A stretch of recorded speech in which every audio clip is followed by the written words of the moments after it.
Good morning, guys. It's March 6th today, and we're in Psalm 49, an interesting psalm about death.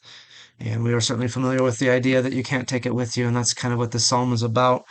But it's a little bit more than that, quite a bit deeper than that, actually. Talking about the foolishness of building up wealth in this lifetime, but not acknowledging God and drawing close to Him, meaning that you're going to spend eternity separated from Him.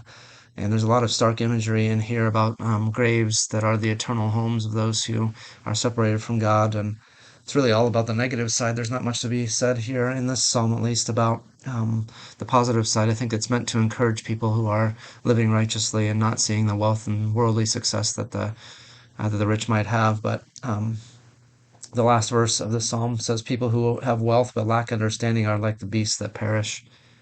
It's just the senselessness, the waste really of a life that could have been spent in relationship to God that is not in relationship to Him. That means he's no better off than a beast that can't speak to God. I don't remember who it was that said, I think it was Mark Twain that said, he who does not read is no better than he who cannot read. And that's the same thing here. He who does not have relationship is just as bad as someone who cannot have relationship with God. So, and in the end, you're kind of like a tree or an inanimate object if you can't have relationship with God, because that's what we were created for, that image of God idea for us, that we were meant to be in relationship with Him. So that's the idea from today.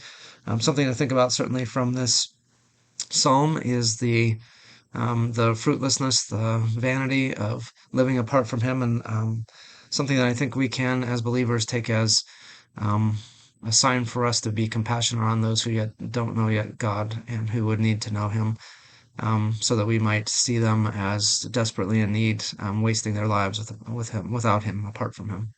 So that's it for today from March 6th. We'll see you again tomorrow.